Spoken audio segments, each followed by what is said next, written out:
내가 가입했던 동아리 후배가 하고 있던 생각이 지금 와서 돌아보니 묘하게 무섭다. 친목회인지 뭔지 아무튼 술자리에서 옆에 앉게 되었던 적이 있었다. 자기소개를 겸해서 서로 시시콜콜한 이야기를 늘어놓게 되었다. 그 녀석이 말하길 자신은 4년에 한 번씩 꼭 큰 사고를 당해 입원하게 된다는 것이었다. 자세히는 기억 못하지만 4살과 8살 때 있었다는 사고는 꽤 큰일이었던 것 같은 인상을 받았다. 흉터 자국도 봤었다. 흉터가 조금 놀랄만한 정도로 남아있었다. 하지만 12살 때 있었다는 사고는 좀 미묘했다. 만으로 12살 때 자전거를 타다 벼랑에서 떨어졌다고 했나 그랬을 거다. 지금까지는 그냥 나이 이야기였는데 난데없이 만으로 12살 때라고 싶은 생각이었다. 게다가 16살 때 사고라고 말한 건 더 애매했다. 아무 일 없이 17살이 돼서 신난 그가 달리는 폭주족 오토바이 뒤에 올라타려다 사고가 났다는 것이었다. 그 정도면 아예 본인이 사고를 자초한 게 아닌가 싶을 정도였다. 이상한 믿음을 가지고 살아가는 놈이구나 싶었다. 하지만 그게 끝이 아니었다. 그 녀석은 20살이 되자 캠퍼스 근처 교통량이 많은 국도를 마구 무단횡단으로 지나다녔다. 솔직히 옆에서 보기만 해도 오금이 저릴 정도였다.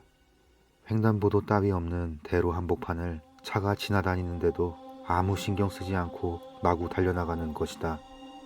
당연히 운전자가 놀라 급정거하고 온갖 욕설과 클락션 소리가 날아온다. 아무리 봐도 제정신은 아닌 것 같은 후배의 모습에 나는 도대체 왜 그러는 거야? 하고 물었다. 그의 대답은 정상이 아니었다. 어차피 20살 때도 사고를 당할 거잖아요. 기왕이면 빨리 다치는 게 낫겠다 싶어서요. 이런 사고방식을 가지고 사는 사람이 얘 말고 또 있을까? 나로서는 도저히 알 수가 없다. 말로만 들어서는 잘 감이 오지 않을지도 모른다. 하지만 눈앞에서 차를 향해 달려가는 그 모습을 본다면 누구라도 나처럼 겁에 질릴 것이다.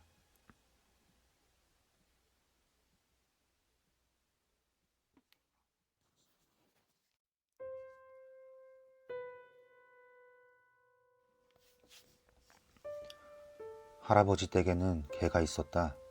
아마 시바견 잡종이겠지만 새하얗고 깨끗한 털을 지닌 개였다. 이름은 코로.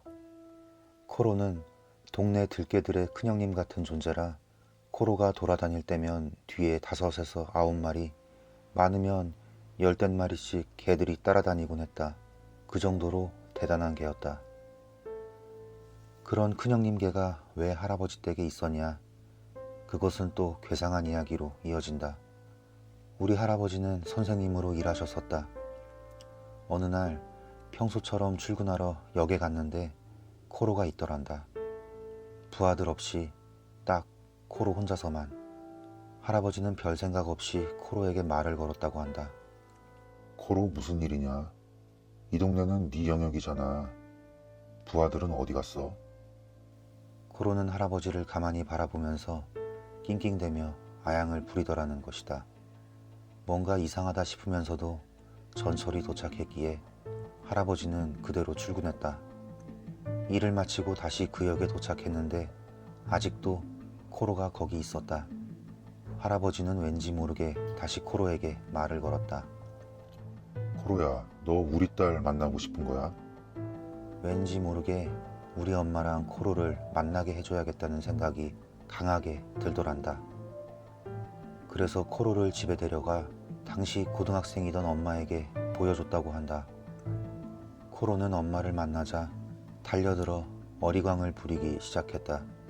엄마는 우리 집으로 올래라고 물었고 코로는 힘차게 한번 짖고는 그대로 집까지 따라왔다고 한다. 그리고 그날부터 우리 동네 보스격인 개가 할아버지 댁에서 지내게 된 것이다. 집에 온 다음날 어디서 소집이라도 한 건지 동네 들개들이 한가득 할아버지 댁 정원에 모여 있었더란다. 가족들이 다들 놀란 건 그 수많은 개들이 기강이 잡혀 있었기 때문이었다. 코로는 집안을 드나들며 밥도 먹고 하는데 부하 개들은 결코 집에 발 한 번 들여놓질 않았다. 정원에는 드나들지만 결코 집 안으로는 들어올 생각을 안 했다고 한다. 아침에는 코로가 선두에 서서 수많은 개들과 함께 밖으로 나가 거리를 한참 돌다가 밤에 돌아왔다. 그런 생활이 한동안 이어졌다. 그리고 반년가량 들개들이 정원에 드나드는 일이 이어졌지만 어느 밤 개들이 낑낑 울더란다.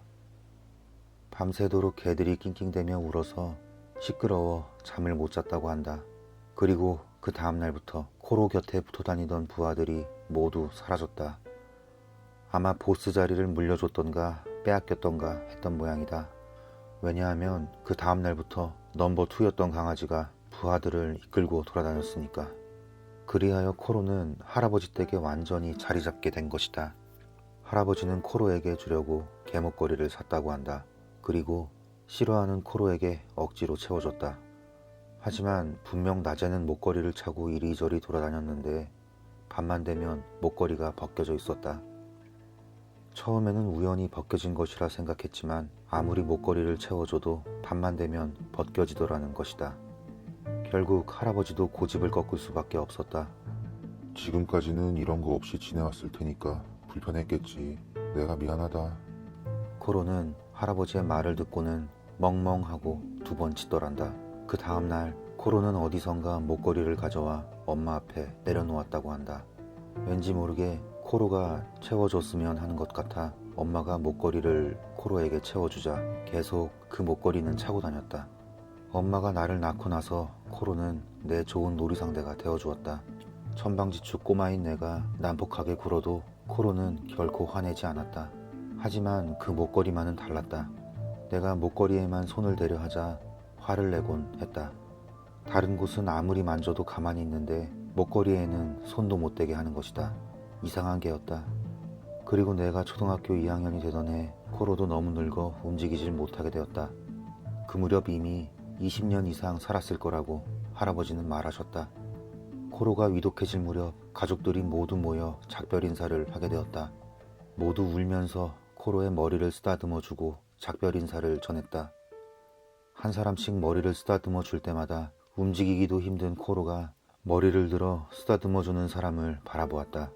아직 어려서 죽음이란 게 뭔지 명확히 알지 못하던 나였지만 그때 처음으로 죽음이 어떤 것인지 알 것 같았다. 코로와 눈을 마주치고 나도 눈물을 흘렸다. 그날 밤 어째서인지 엄마가 이렇게 말했다. 현관문 열어도 괜찮을까? 코로가 문을 열어달라고 하는 것 같아. 이상하게 나도 그런 기분이 들었다. 5살 난 여동생도 할아버지도 할머니도 모두 동의했다. 그날은 현관문을 열어놓고 잤다. 아침에 일어나자 코로는 없었다. 움직일 수 없었을 텐데 없었다. 코로가 언제나 사용하던 밥그릇 위에는 코로가 목에 찼던 목걸이가 놓여 있었다. 코로가 남긴 마지막 선물이었던 걸까? 이틀이 지나 내 꿈에 코로가 나왔다. 말을 하거나 하지는 않았다. 그저 내 얼굴을 할짝할짝 핥고는 저벅저벅 걸어갔다. 나는 꿈속에서도 안녕 하고 손을 흔들어줬다. 다른 가족들도 모두 같은 꿈을 꿨던 것 같다. 코로가 인사하러 왔었다고 엄마도 여동생도 말했었으니 할아버지는 원래 꿈을 안 꾼다며 기억이 안 난다고 하셨지만 아마 만나셨을 거다.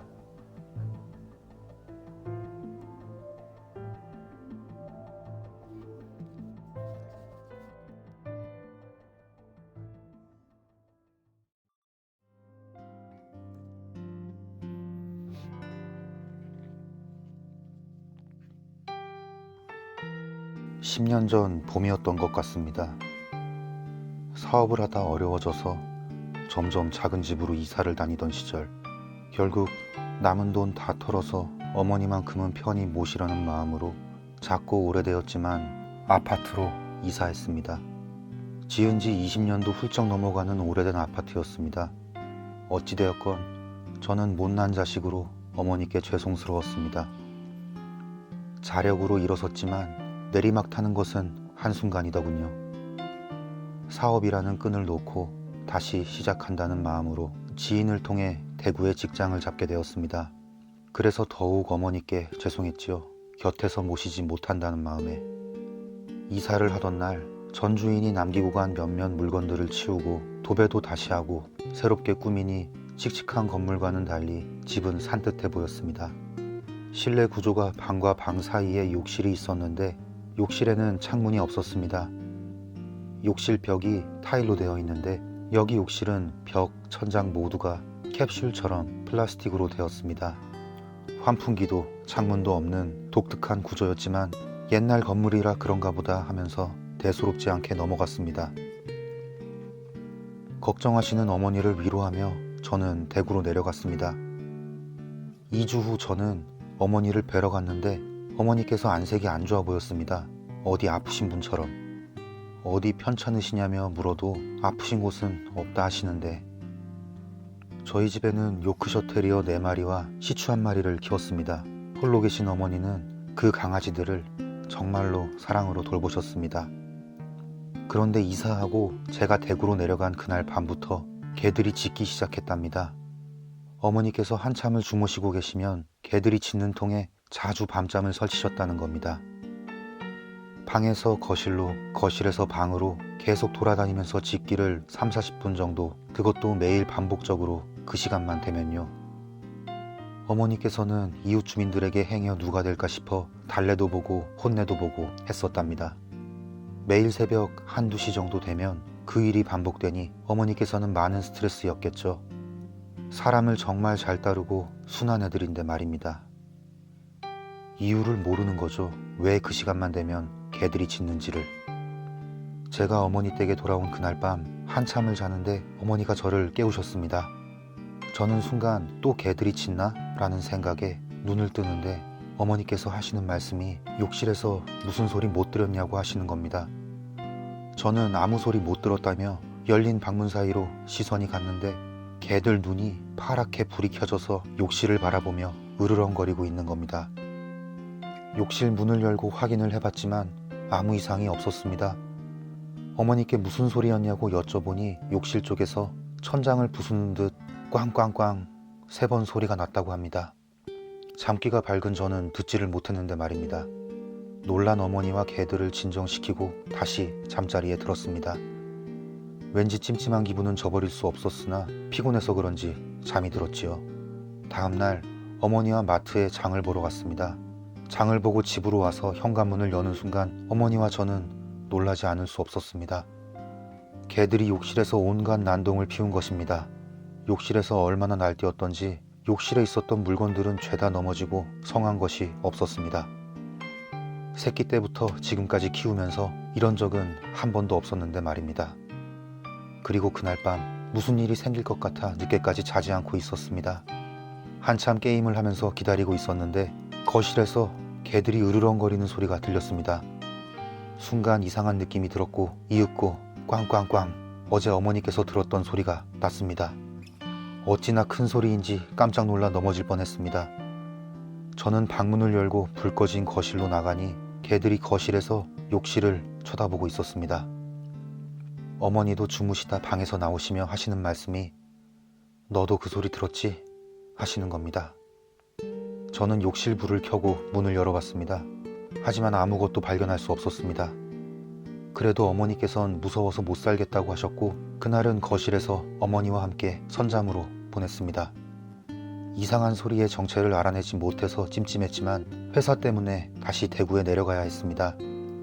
어머니께는 건물이 오래되어서 아마 그런 소리가 날 수도 있다고 안심시켜 드렸습니다. 내려온 뒤로 저녁마다 어머니와 통화를 하면서 안심을 시켜드렸으나 저의 마음은 무거웠습니다. 계속 신경이 쓰이는 탓에 주말에 내려가 어머니와 그 소리에 대해 상의를 하고 있는데 갑자기 꽝꽝꽝 낮인데도 욕실에서 그 소리가 나는 겁니다.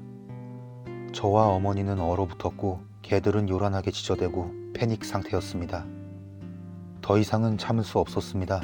하지만 아파트를 판다 한들 새 집을 얻을 돈도 안 되었기에 현실적으로 욕실이 오래되어서 그런가 싶어 잘 아는 선배에게 욕실 수리를 부탁했습니다. 캡슐을 뜯어내고 방으로 만들고 베란다를 욕실로 개조했습니다. 욕실이었던 방은 강아지들 방이자 수납 공간으로 사용하기로 했습니다. 공사 후 그래도 집에 혼자 계신 게 무서우신 어머니께서는 낮에는 밖으로 돌아다니면서 아파트 주민들과 어울리셨습니다. 그러면서 새롭게 알게 된 앞동 아주머니에게 이 집에 관한 이야기를 들으셨다고 합니다. 저희가 이사 전에 노부부가 살았답니다. 금실 좋은 노부부였는데 할아버지가 먼저 돌아가시고 할머니 홀로 사셨답니다. 그런데 49제 후 어느 날부터 집에서 꽝꽝꽝 하는 소리가 났다고 합니다. 할머니 혼자 계실 때는 욕실뿐만 아니라 방, 거실, 천장에서도 그 소리가 났다고 합니다. 할머니는 그 소리에 신경쇠약에 병까지 얻어 결국 자식들이 사는 곳으로 가셨고, 그래서 시세보다 싸게 이 집이 나와서 제가 구할 수 있게 되었던 겁니다. 그러고 보니 이사하는 날 장판을 교체하려고 안방에 장판을 들어올릴 때 한 장의 흑백 사진이 나왔습니다. 얼룩지고 빛바랜 한 장의 할아버지 사진이었습니다. 그때는 아무 생각 없이 사진을 쓰레기 봉투에 버렸었는데, 다행인 것은 욕실 공사한 후로는 그 소리가 나지 않았다는 겁니다.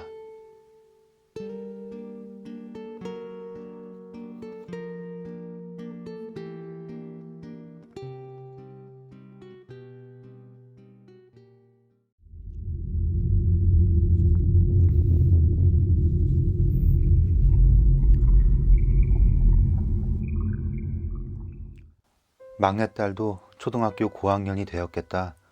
올여름은 간만에 캠핑이라도 갈 생각으로 주변 캠핑장을 알아봤다. 차로 1시간 정도 걸리지만 수심이 얕고 마음에 들어 매년 찾는 해수욕장이 있다. 마침 그 해수욕장 주변에도 캠핑장이 있다는 게 떠올랐다.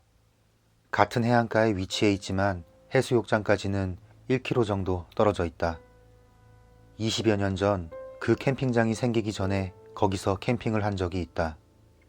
지금은 어찌 되어 있나 궁금해서 캠핑 동료이자 그 근처에 사는 지인에게 물어봤다. 그러자 그는 그 캠핑장은 안 가는 게 좋다고 대답했다. 왜냐고 묻자 그곳에서 자살자가 잇따른다는 대답이 돌아왔다. 그 모래사장에 소나무가 꽤나 있잖아. 그 소나무에다가 목을 맨다니까. 그는 영감이 없지만 부인한테는 보인다는 모양이다.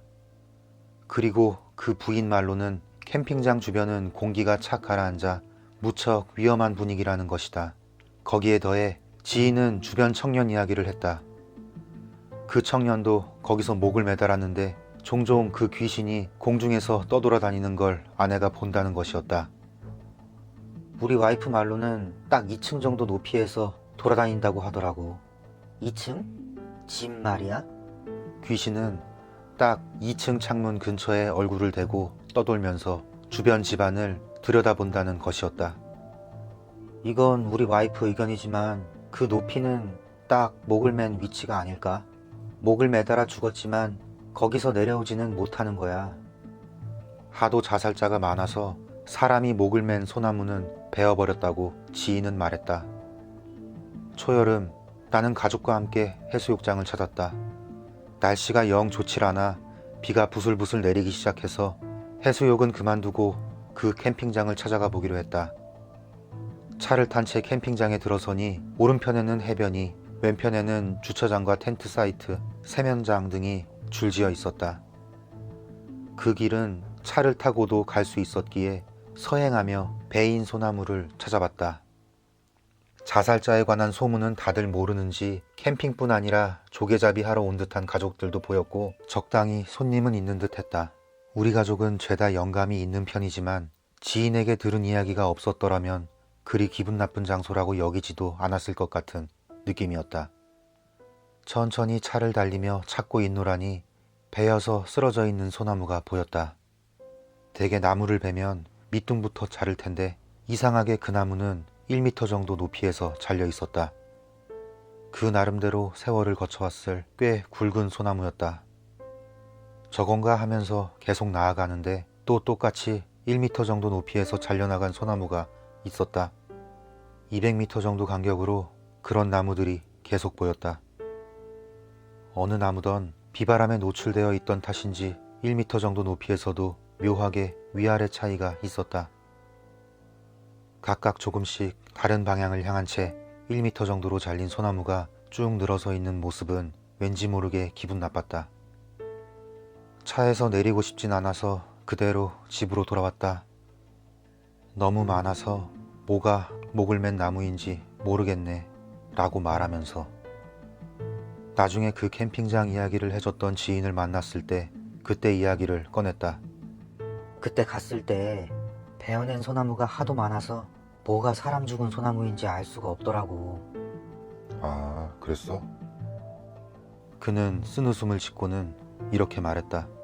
도중에 베어져 있던 나무들 죄다 사람 죽은 소나무야.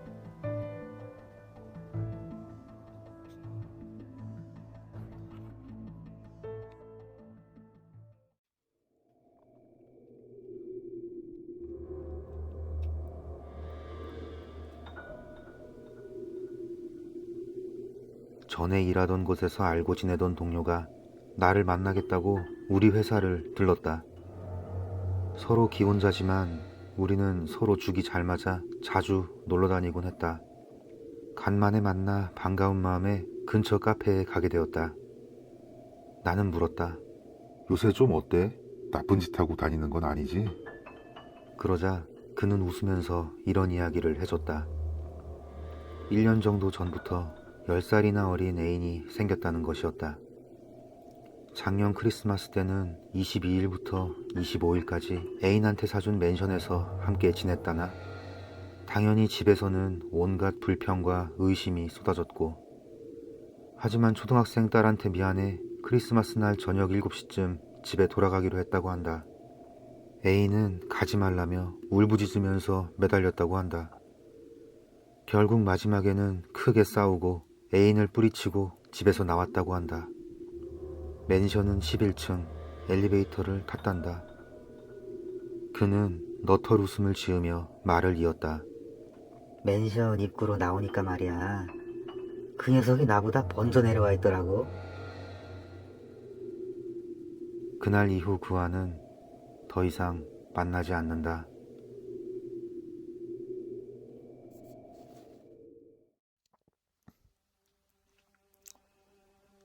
(2년) 전 이야기다. 일단 비밀을 지키기로 약속을 했으니 구체적인 것들은 밝힐 수 없다. 어딘지 특정 지을 수 있는 대부분의 요소는 생략할 작정이니 감안하고 읽어주길. 고등학교 3학년 여름방학 때 일이다. 나와 친구 5명은 수험 공부 때문에 피로도 쌓였고 고등학교 마지막 여름방학이니 어디 여행이라도 가자고 의견을 모았다. 다만 이미 여름방학이 시작된 후였기에 유명한 관광지에는 죄다 예약이 차 있어서 취소나는 곳을 기다려야 하는 상황이었다. 당연히 숙소를 찾는데 꽤 애를 먹었다. 그리고 겨우겨우 킹키지방의 어느 고원 근처 펜션에 빈 방이 남았다는 정보를 인터넷에서 확인했다. 다들 신나게 놀 수 있다면 어디든 상관없다기에 바로 그곳으로 의견을 모았다. 여행 당일 이른 아침 출발해 오전 중에 숙소에 도착했지만 거기서 조금 문제가 발생했다. 아무래도 여행 대리업체랑 펜션 관리조합 사이에서 의사 전달이 꼬인 것 같았다. 우리는 오늘부터 2박 3일 일정을 잡고 왔는데 정작 펜션 측에서는 우리가 사흘 뒤부터 묵는 걸로 알고 있던 것이다. 당장 방은 꽉 차서 묵을 수가 없다는 것이었다. 우리는 여기까지 왔는데 그게 무슨 소리냐며 불평을 늘어놓았다. 처음에는 근처 산기슭에 있는 호텔을 소개해주겠다고 했지만 우리는 그냥 여행을 왔다기보다는 방에서 떠들썩하게 밤까지 노는 게 목적이었으니 계속 거부했다. 그러자 펜션 쪽 사람은 잠시 고민하더니 휴대폰으로 어딘가에 전화를 하기 시작했다. 전화 내용은 잘 들리지 않았지만 어딘지 모르게 꽤 안절부절하는 느낌이었다. 그대로 15분 정도 통화를 하더니 뭔가 결정된 듯 우리에게 다가왔다. 근처에 임대별장이 있는데 거긴 어때? 우리 잘못이니까 요금은 펜션 방값에서 30% 빼줄게. 우리는 그럼 됐다 싶어 오케이 했지만 뭔가 돌아가는 꼴이 요상했다. 아무래도 그 임대별장은 오랫동안 쓰지 않았던 곳인 것 같았다. 준비와 청소에 시간이 좀 걸릴 거라는 것이었다. 그 사이 우리들한테는 교통비랑 수족관 할인권을 줄 테니 거기서 시간을 보내다 저녁쯤에 오라는 것이었다. 그 수족관은 펜션과는 꽤 떨어진 곳에 있었다. 아예 다른 현 대도시에 있는 수족관이었으니까. 우리가 돌아오고 나니 이미 저녁 6시 가까운 시간이었다. 준비하는데 이렇게 시간이 오래 걸린다니 완전 버려져 있던데 아냐? 왠지 이상하네. 우리는 온갖 불안한 마음을 말해가며 관리사무소로 향했다. 펜션으로 돌아오자 아까와는 다른 아저씨가 기다리고 있었다. 준비가 끝났다며 우리를 15분 정도 거리에 있는 숲속 별장으로 안내했다. 거기는 정말 완전 숲속이라 주변에는 아무것도 없고 암만 큰 소리로 떠들어봐야 들을 사람도 없을 것 같은 곳이었다. 그 아저씨 말에 따르면 한동안 사람이 오질 않아 정리하는 데 시간은 걸렸지만 전기도 수도도 가스도 다 멀쩡하다는 것이었다. 휴대폰은 잘 안 터지지만 관리사무소로 연결되는 직통 전화가 있으니 아무 문제 없을 거라며 계속 설명을 해댔다. 우리는 뭔가 아저씨가 필사적이라 불안해졌지만 이제 와서 어쩔 도리도 없다는 생각에 별장 안으로 들어섰다. 별장은 외부에서 봤듯 낡은 서양식 집이었다. 지은 지 30년에서 40년은 좋게 된 느낌이었고 내부 인테리어도 그와 걸맞게 꽤 낡아빠진 곳이었다. 다만 한동안 사람이 쓰질 않았다는 말과는 달리 꽤 깔끔했다. 지금 와서 생각해보면 깔끔했다기보다는 사람이 사용한 흔적이 거의 없다는 느낌이 더 맞을 것 같지만 우리는 아저씨에게 대충 별장 시설 설명을 들었다. 2층짜리 건물이라 넓고 그리 나쁘지 않겠다는 생각에 짐을 풀었다. 저녁을 먹으려고 바베큐 준비를 하는데 아저씨가 가면서 이상한 소리를 했다. 여기는 밤이면 곰이 나올 수도 있으니까 한밤중에는 돌아다니지들 말거라. 그러면서 밤에 나다니지 말라며 신신당부를 하는 것이었다. 펜션에서 15분 거리에 있는데 곰이 다닌다고? 다들 의문을 가졌지만 한밤중에 혹시라도 사고가 나면 위험하니까 겁주는 거라 생각하고 그냥 납득한 모양이었다. 첫날은 그렇게 지나가 저녁을 먹고 숲을 잠시 산책한 후 불꽃놀이랑 게임을 한 다음 2시쯤 잤다. 그날은 딱히 이상한 일은 없었다. 하지만 다음날 친구 중 한 놈이 이상한 소리를 했다. 한밤중 소변이 마려 화장실에 갔는데 밖에서 북소리가 들리더라는 것이었다. 우리는 뭘 잘못 들었을 거라고 넘겼고 본인도 기분 탓일 거라고 납득했지만 그날 밤 사건이 일어났다. 둘째 날 저녁에 또 고기를 구워 먹고 한가한 시간을 보내고 있었다. 할 일도 없다 싶어 우리는 낮에 찾아낸 산길로 담력 시험을 하러 가기로 했다. 담력 시험 도중에는 아무 일도 없었다. 우리는 재미없다고 투덜대며 별장으로 돌아오게 되었다.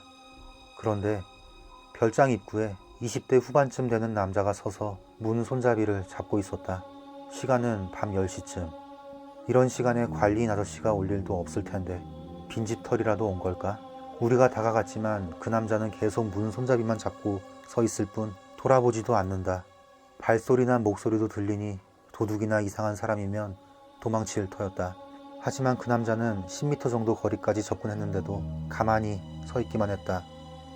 뭔가 기분이 나빴지만 리더 격인 친구와 내가 아저씨 뭐 하는 거야 라며 다가갔다. 남자의 눈앞까지 갔지만 그럼에도 그는 움직이질 않았다. 짜증이 났는지 친구는 안 들리냐 라며 남자의 팔을 잡아챘다. 그 순간 나와 친구는 큰 소리를 지르며 뒤로 꽁무니를 뺐다. 그 녀석의 팔을 친구가 잡아챈 순간 손목부터 10cm가량이 마치 고무처럼 쫙 구부러졌기 때문이었다. 무슨 일이 나며 다른 친구들이 다가왔다. 그리고 그 순간 남자는 우리 쪽을 돌아보았다. 겉으로 보기에는 멀쩡해 보였지만 눈은 어디를 보고 있는지 초점이 불명확했다. 입에서는 침이 질질 흐르고 가까이서 보니 옷도 너덜너덜했다. 아무리 봐도 평범한 사람은 아니었다. 우리가 멍하니 남자를 보고 있자 남자는 우리가 전혀 보이지 않는 듯 그대로 휘청휘청 숲속으로 사라져갔다. 우리는 너무 놀라 한동안 거기서 움직이지도 못했다. 하지만 계속 밖에 서 있을 수도 없는 일이라 정신을 차리고 서둘러 별장 안에 들어가 문을 잠궜다. 다들 문이란 문은 다 잠그고 거실에 모여 방금 있었던 일에 대해 이야기하기 시작했다. 다들 패닉과 흥분에 젖어 이야기하고 있는데 이번에는 밖에서 소리가 들려오기 시작했다. 둥둥 북소리 같았다. 그 소리는 천천히 우리 쪽으로 다가오고 있는 듯 했다. 우리는 모두 입을 닫고 귀를 곤두세워 소리가 나는 쪽으로 온 신경을 집중했다. 소리가 뜰 근처까지 다가오자 불안이 최고조에 달한 나머지 나는 참을 수가 없었다. 거실 커튼을 열고 밖을 보았다. 그러자 어둠 속에서 무언가 커다랗고 둥근 것이 이쪽으로 다가오는 게 보였다. 북소리 같은 소리는 그 물체에서 나는 것 같았다. 둥 하고 소리가 나면 구르고 또 둥 하고 소리가 나면 멈춘다. 그걸 반복하면서 큰 길부터 별장에 이르는 길로 천천히 다가오고 있다. 크기는 5, 6m 정도는 되는 것 같다. 다른 친구들도 창밖을 보며 움직이질 않는 내가 걱정이 됐는지 다들 다가왔다가 그것을 보았다. 한동안 다들 아무 말도 못하고 바라만 보고 있었다. 어두워서 정체가 뭔지도 알 수 없었는데다 누구도 입을 열지를 못해 계속 그것만 바라봤다. 그러던 도중 그것이 꽤 가까이 와 현관 앞까지 다가왔다. 현관에 달린 센서 등이 켜진다. 그 순간 나는 소리치며 커튼을 닫았다. 커튼을 닫기 전 불빛에 순간 비친 그것의 모습은 뭐라고 표현해야 할까? 무수한 사람의 덩어리 같은 것이었다. 남녀노소 수많은 사람들이 아까 전 봤던 남자처럼 침을 흘리며 초점 없는 눈으로 마구 뒤엉켜 커다란 공을 이루고 있었던 것이다. 몇십 명의 사람이 마치 하나의 덩어리처럼. 친구들도 모두 그 사람 덩어리를 봤기에 다들 공포에 질려 아무 말 못하고 거실에 모여 얼어있을 뿐이었다. 불안한 마음만 가득이었다. 한동안 그러고 있자니 북소리 같던 소리가 들려오질 않았다. 그게 돌아간 것인지 확인할 용기가 나질 않아 우리는 계속 거실 가운데서 가만히 있었다. 그러자 이번에는 현관에서 쾅쾅쾅 하고 격렬하게 문을 두드리는 소리가 들려왔다. 나는 공포와 불안 때문에 패닉에 빠져 귀를 막았다. 다른 녀석들도 귀를 막고 필사적으로 어떻게든 참아내고 있는 듯했다. 하지만 잠시 후 이번에는 건물 여기저기서 쾅쾅쾅 하고 창문과 벽을 수많은 사람이 미친 듯 두드리는 소리가 들려오기 시작했다. 도저히 견딜 수 없었던지 한 친구 녀석이 입을 열었다. 전화하자. 관리사무소 직통전화 있다며. 빨리 전화해서 살려달라고 하자. 우리는 그제야 전화가 있었다는 걸 떠올리고 서둘러 현관에 있는 전화로 달려갔다. 두세 번 신호음이 울리고 별장까지 우리를 안내해줬던 아저씨가 전화를 받았다.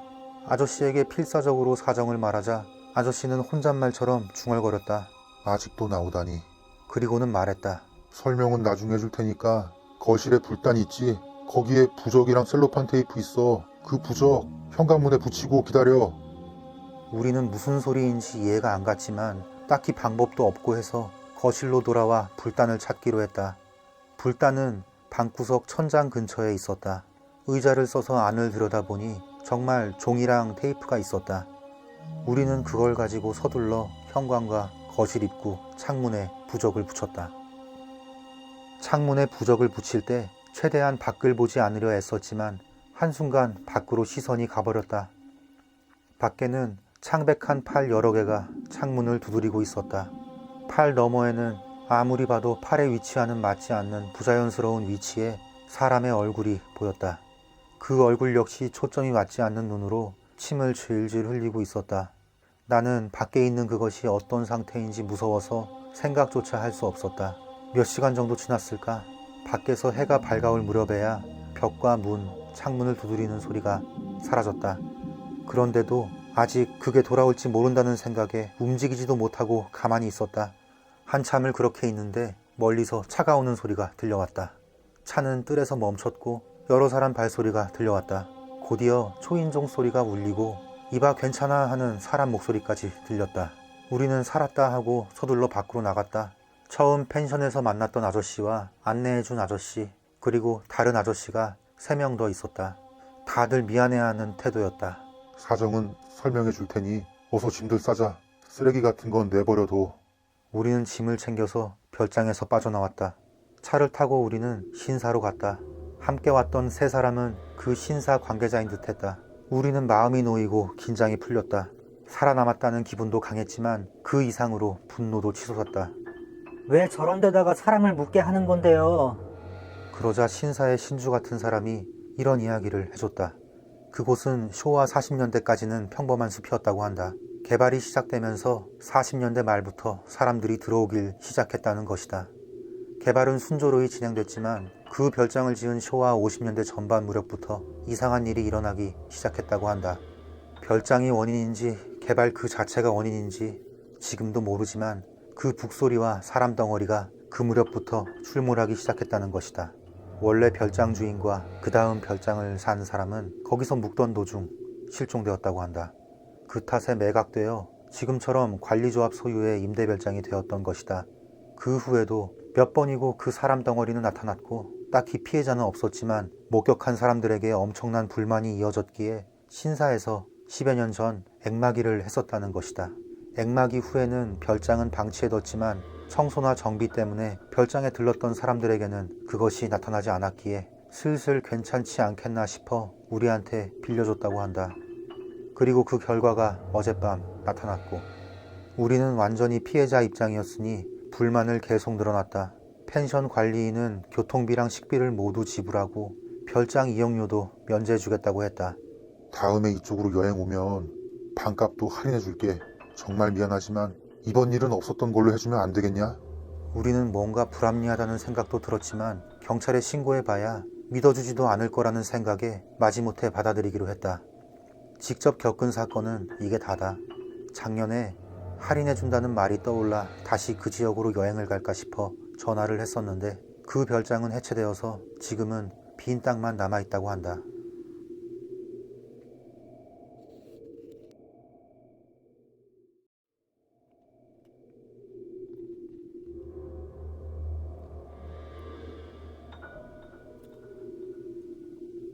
대학교 동창회를 마치고 돌아가는 길, 너무 많이 마신 탓인지 열차 안에서 자고 말았다. 순간적으로 눈을 떠보니 마침 내릴역이어서 황급히 내렸다. 내릴 때 뭔가 떨어뜨린 것 같았지만 신경 쓰지 않고 그대로 걸어갔다. 동창회에는 오랜만에 친했던 친구들이 전부 모였다. 졸업하고 벌써 8년이나 지났지만 모두들 별로 늙지 않았다. 당연한 일인데 왠지 나는 안도했다. 다녀왔어. 문을 여니 현관에 아내가 있었다. 신발 정리를 하고 있었나 보다. 오늘 모자 쓰고 가지 않았어? 순간 머리를 만지고 아차 싶었다. 모자를 떨어뜨린 모양이다. 아마 열차 안이나 역에서 떨어뜨린 것 같아. 일단 역으로 가서 물어보고 가야겠다. 집에서 역까지 걸어서 15분밖에 안 걸린다. 오늘 동창회는 낮에 시작했기에 제법 이른 시간에 끝났다.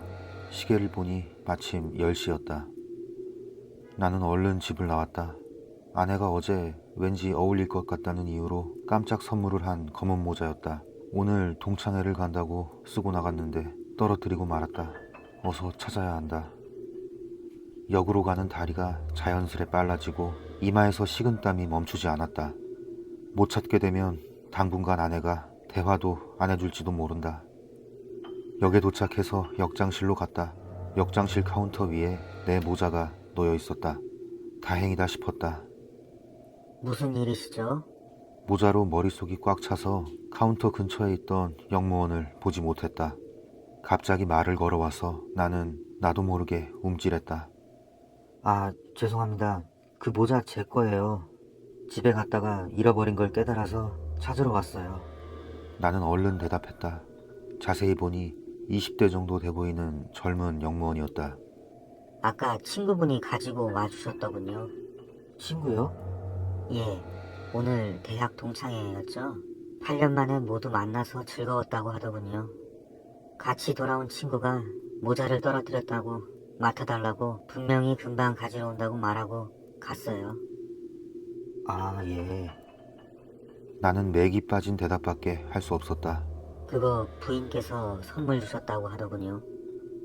혹시 모자를 가지러 온다면 그렇게 덤벙대다가 다음에는 좀 더 소중한 걸 떨어뜨린다고 전해달라고 말했어요. 역무원은 미소를 지으며 모자를 건넸다. 나는 상황을 이해할 수 없었다.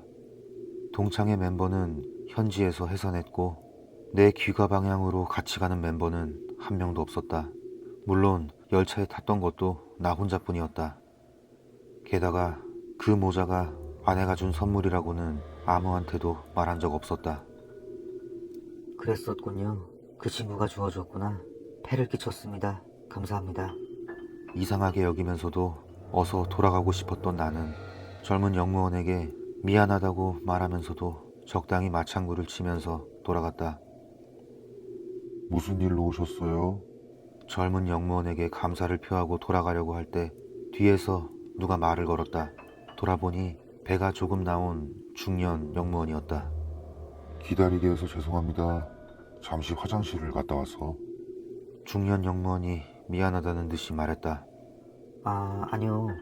아까 역에서 모자를 떨어뜨려서 주우러 왔습니다. 지금 이쪽에 계신 젊은 영무원이 대응해 주셨어요.